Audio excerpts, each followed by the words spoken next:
Hi hello friends, welcome to my channel. So இன்னைக்கு நம்ம எங்கே இருக்கோம்னு பார்த்தீங்கன்னா நாகர்கோயிலில் தாங்க இருக்கோம். நாகர்கோயிலில் நம்ம கூட யார் இருக்காங்கன்னா தினேஷ் ப்ரோ தாங்க இருக்காங்க. ஹாய் ப்ரோ, எப்படி இருக்கீங்க? நல்லா இருக்கேன். எப்படி நல்லா இருக்கீங்களா? சூப்பராக இருக்கேன்.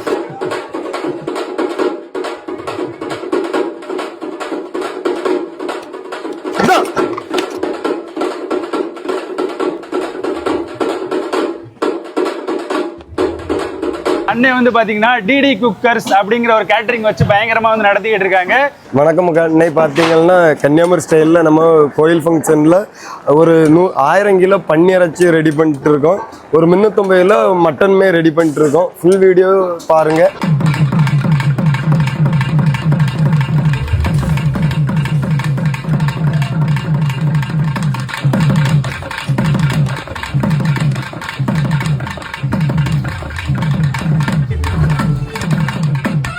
கன்னியாகுமரி ஸ்டைலில் பன்னிக்கறி வறுவல் தாங்க செய்ய போகிறோம். வாங்க எப்படி செய்கிறதுன்னு பார்க்கலாமா? இப்போ கனமான பாத்திரங்க, அதில் தேவையான அளவு தேங்காய் எண்ணெய் வந்து சேர்த்துக்கிட்டாங்க. ஒரு 2 லிட்டர் பக்கமாக வந்து சேர்த்துக்கிட்டாங்க.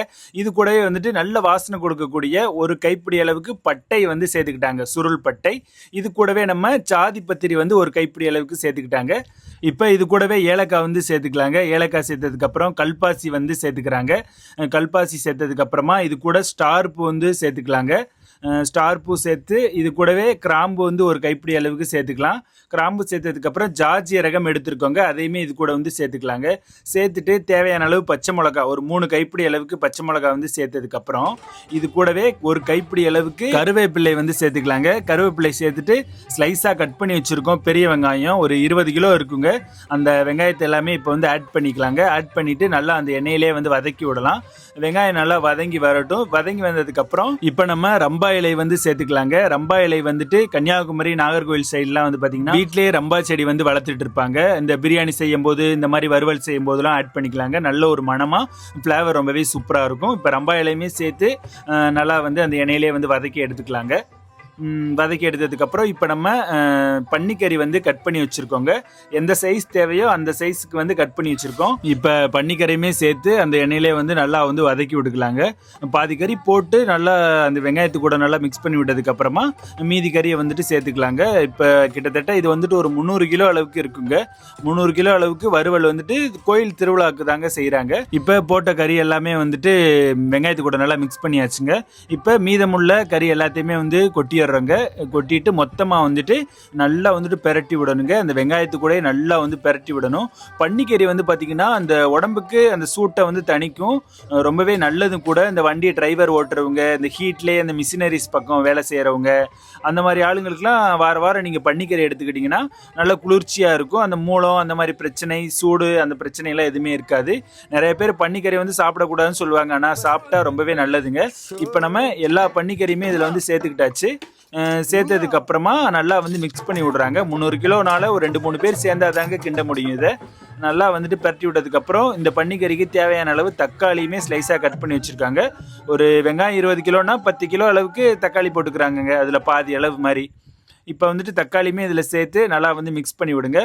இப்போ வந்துட்டு புளிக்கரைசல் வந்து சேர்க்குறாங்க. மெயினாக புளிக்கரைசல் சேர்க்குறது எதுக்காகனா ரொம்ப நேரம் கெட்டு போகாமல் இருக்கும். இப்போ அதிகாலையிலே சமைச்சிருவோம் கோயில் ஃபெஸ்டிவல்னால், இப்போ அது மத்தியானத்துக்கு மேலே தான் பழுமாறுவாங்க. அது அப்படியே கெட்டு போகாமே இருக்கணுக்காக தான் புளிலாம் வந்து சேர்க்குறவங்க.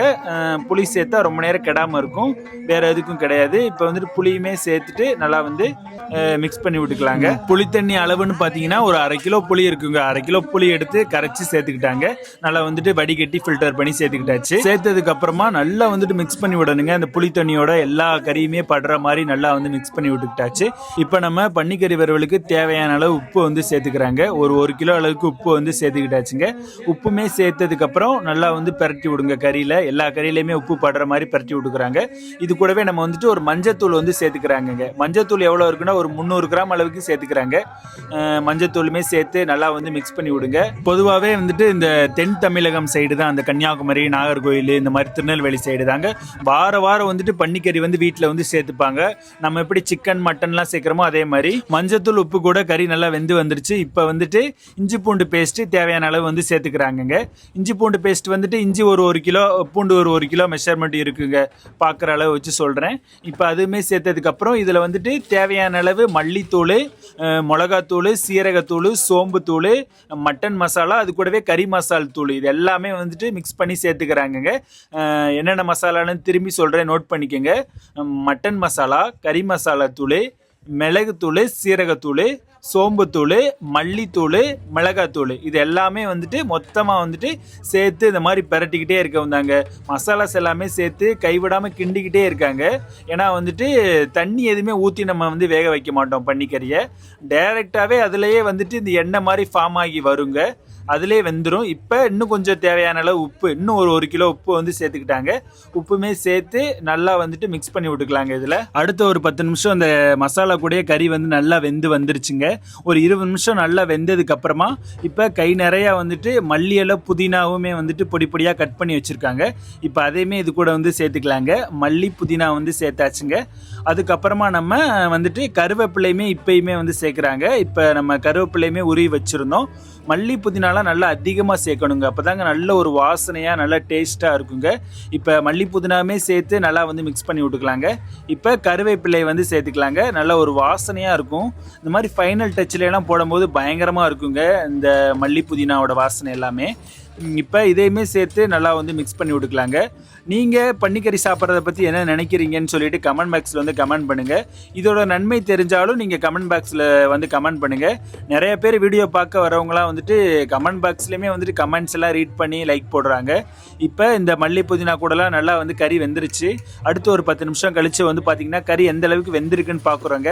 உப்பு, காரம், டேஸ்ட்டு எல்லாமே எப்படி இருக்குன்னு சொல்லிட்டு பார்க்குறாப்லான்னு. உப்பு, காரம், டேஸ்ட்டு எல்லாமே வந்துட்டு கரெக்டாக இருக்குதுங்க. கொஞ்சம் மசாலாஸ் மட்டும் எக்ஸ்ட்ரா வந்து ஆட் பண்ண போகிறாங்க. இப்போ இது நல்லா வெந்ததுக்கு அப்புறமா கொஞ்சமாக நல்ல வாசனையாக இருக்கக்கூடிய பெருஞ்சீரகத்தூள் வந்து ஆட் பண்ணுறாங்கங்க. இப்போ இறக்க போகிறதுக்கு முன்னாடி தான் வந்துட்டு பெருஞ்சீரகம் வந்துட்டு சேர்க்குறாங்க அதிகமாக. 1.5 கிலோ பக்கமாக வந்துட்டு பெருஞ்சீரகம் வந்துட்டு சேர்த்துக்கிறாங்க. மாஸ்டர்ஸ்க்கு தெரியும் எது எவ்வளோ போட்டால் நல்லா இருக்கும்னு சொல்லிட்டு அவங்களுக்கு வந்துட்டு எக்ஸ்பீரியன்ஸ் இருக்குங்க. நம்மளுக்கு இந்த டிஷ்ஷை வந்து யார் பண்ணி கொடுக்குறாங்கன்னா கன்னியாகுமரியில் உள்ள டிடி குக்கர்ஸ் அப்படிங்கிற ஒரு கேட்ரிங்கில் இருந்து தினேஷ் ப்ரோ தாங்க அதோட ஹெட்டு. அவங்க தான் வந்துட்டு நம்ம டிஷ் வந்து பண்ணி கொடுக்குறாங்க கோயில் திருவிழாக்காக. இப்போ இந்த பெருஞ்சீரகமே சேர்த்துட்டு நல்லா வந்து மிக்ஸ் பண்ணி விட்டுக்கிறாங்க. 300 கிலோ அளவுக்கு பன்னிக்கறி வறுவல் வந்து செஞ்சாலுமே தண்ணி வந்து ஆட் பண்ணக்கூடாதுங்க. ஏன்னா கறியிலேருந்து எண்ணெய் மாதிரி உருகும். நீங்கள் வெறும் கறியை போட்டு சட்டியில் வதக்கினாலே எண்ணெய் வந்துட்டு ஒரு 100 கிராம் 150 கிராம் அளவுக்கு கிடச்சிருங்க. அந்த அளவுக்கு எண்ணெயாக இருக்கும் இந்த கறி வந்துட்டு. மற்றது மட்டன்லாம் வந்துட்டு தண்ணியில் வேக வைக்காமல் செய்ய முடியாது. இப்போ வந்துட்டு ரம்பா இலை வந்துட்டு செதுக்கி விட்றாங்கங்க. ஃபைனல் டச்சில் வந்துட்டு ரம்பா இலையுமே சேர்த்து நல்லா வந்துட்டு 2 பேரும் மிக்ஸ் பண்ணி விட்டுக்கிட்டே இருக்காங்க. அவ்வளோதாங்க, சூப்பரான கன்னியாகுமரி ஸ்டைலில் பன்னிக்கறி வறுவல் வந்து ரெடி ஆயிடுச்சுங்க. இந்த டிஷ் உங்களுக்கு ரொம்பவே பிடிச்சிருக்குன்னு நினைக்கிறேன். இதே மாதிரி ஸ்டைலில் உங்கள் வீட்லையுமே வந்து ட்ரை பண்ணி பாருங்கள், ரொம்பவே சூப்பராக இருக்கும். நம்ம சேனலை வந்துட்டு ஃபஸ்ட் டைம் பார்க்குறீங்கன்னா மறக்காமல் லைக் பண்ணி ஷேர் பண்ணி சப்ஸ்கிரைப் பண்ணுங்கள். கண்டிப்பாக வந்துட்டு கமெண்ட் பண்ணுங்கள். நீங்கள் கமெண்ட் பண்ணால் தான் தெரியும் என்ன குறை இருக்குது என்ன நிறை இருக்குதுன்னு வீடியோவில் தெரியுங்க. ஏதாவது நாங்கள் தப்பு பண்ணியிருந்தாலும் நீங்கள் வந்துட்டு கமெண்டில் சொன்னீங்கன்னா நாங்கள் வந்து திருத்திப்போங்க. இப்போ வந்துட்டு ஃபைனலாக வந்துட்டு எல்லாருமே சேர்ந்து இந்த பன்னிக்கறி வறுவல் வந்துட்டு தூக்கி ஒரு இடத்துல வந்து வச்சாச்சுங்க. ஃபைனல் டச்சில் வந்துட்டு மல்லியில வந்து பொடி பொடியாக கட் பண்ணி வச்சிருந்தோம் இல்லையா, இப்போ மல்லியில வந்துட்டு நல்லா மலைசாரல் மாதிரி தூவி விடுறாங்க. மல்லியிலையை வந்துட்டு மல்லியில தூணதுக்கப்புறம் அவ்வளோதாங்க, சூப்பரான கன்னியாகுமரி ஸ்டைலில் பன்னிக்கறி வறுவல் வந்து ரெடி பண்ணிட்டாங்க. மல்லியில சேர்த்ததுக்கப்புறம் நல்லா வந்து மிக்ஸ் பண்ணி விடுறாங்க. அந்த கறியுமே மிக்ஸ் பண்ணி விட்டதுக்கப்புறம் டிஷ் வந்து ரெடி ஆயிடுச்சுங்க. சாப்பிட்டு பார்த்தோம், செம்மையாக இருந்துச்சு. நிறையா ஊரில் போய் நிறையா டிஷ் வந்து எடுத்து வீடியோ போட்டுட்டு இருக்கோம். கண்டிப்பாக சப்போர்ட் பண்ணுங்க. இதே மாதிரி வாங்க, மேல நிறைய வீடியோகளுக்கு வாங்க, நிறைய வீடியோகள் நம்மளும். இப்போ தமிழ்நாட்டில் எங்க இருந்து கனெக்ட் பண்ணாலும் உங்களை கனெக்ட் பண்ணலாம். கண்டிப்பா A to Z என்ன வெஜ்ஜு, நான்வெஜ்ஜு, ரொமாலியன் ரொட்டி, சைனீஸ் ஐட்டம் எதுனாலுமே நம்ம பண்ணி கொடுப்போம். ஆல் ஓவர் தமிழ்நாடு எங்கே இருந்தாலுமே நம்ம பே செய்து கொடுப்போம். மொத்த இடங்களுக்கும் பண்ணி கொடுப்போம். ஒரு இலைக்கு உள்ள ப்ரைஸ்லையும் பண்ணி கொடுப்போம். அது இல்லாமல் லேபர் கேட்டகரியிலுமே பண்ணி கொடுப்போம். இப்போ ஒரு 1000 சாப்பாடு எங்களுக்கு பண்ணி கொடுங்க, மெட்டீரியல் நாங்கள் பர்ச்சேஸ் பண்ணி கொடுப்போம், லேபர் ஒருத்தை நீங்கள் எவ்வளோ அப்படின்னு கேட்டாலும் அந்த இதுலையுமே நம்ம ஆல் ஓவர் தமிழ்நாடு எங்கே இருந்தாலும் போய் செய்து கொடுப்போம். நீங்கள் நாகர்கோவில் சரௌண்டிங்கில் இருந்தீங்கன்னா, கன்னியாகுமரி இந்த சரௌண்டிங் சவுத் சரௌண்டிங்கில் இருந்தீங்கன்னா அண்ணன் வந்து சூப்பரான முறையில் சிறப்பாக வந்து பண்ணி கொடுப்பாங்க. ஆல் ஓவர் தமிழ்நாடுமே வந்துட்டு சிறப்பாக வந்துட்டு பண்ணி கொடுத்துட்டு இருக்காங்க. கல்யாண, காது குத்து, கொடை விழா அந்த மாதிரி திருவிழா ஃபெஸ்டிவல் எல்லாத்துக்குமே வந்து பயங்கரமாக பண்ணிக்கிட்டு இருக்காங்க. அண்ணனுக்கு வந்து ஆதரவு கொடுங்க. நம்ம சேனலுமே வந்து சப்போர்ட் பண்ணுங்க. மறக்காம நம்ம channel like share and subscribe பண்ணிட்டு போங்க. ஆனால் இன்னைக்கு நம்மளுக்கு என்னென்னலாம் டிஷ் வருது? இது நாகர்கோவில், கன்னியாகுமரி மாவட்டம் நாகர்கோவில் அம்பேத்கர் நகர்ம்பாங்க. இது குளத்தன்கரை சிவசுடலை மாடசாமி கோயிலில். இங்கே வந்து நேற்று நம்ம வெஜிடேரியன் மெனுவுமே கொடுத்துருக்கோம். இன்னைக்கு பியூர் நான்வெஜ்ஜி. என்ன கறிலாம்னா ஆட்டுக்கறி கொடுக்கும், பன்னிக்கறி கொடுக்கும், வேற ஒரு எலும்பு கறி கொடுக்கும், ரசம், அப்படி ஏகப்பட்ட மெனு நம்ம நான்வெஜ்லேயே பண்ணோம். பியூர் ஒயிட் ரைஸ் இருக்குது, நம்மளோட கன்னியாகுமரி ஸ்பெஷல் ரசம் இருக்குது. கண்டிப்பாக வந்து சாப்பிட்டு பாருங்க. இப்போ கன்னியாகுமரியிலே நம்பர் 1 கேட்டரிங் டிடி குக்கர்ஸ் தான் சொல்கிறாங்க. அதை பற்றி நீங்கள் என்ன நினைக்கிறீங்க? கண்டிப்பாக பெருமையாக தான் இருக்குது. இன்னும் நிறைய இது இடத்துக்கு போகணும், நிறைய கேட்டரிங் அட்டன் பண்ணணும். அப்படி வளர்ந்துட்டு வந்துட்டே இருக்கும். கண்டிப்பாக நீங்களும் சப்போர்ட் பண்ணுங்க. Sir thank you bro. தேங்க்யூ. பாய் மக்கா.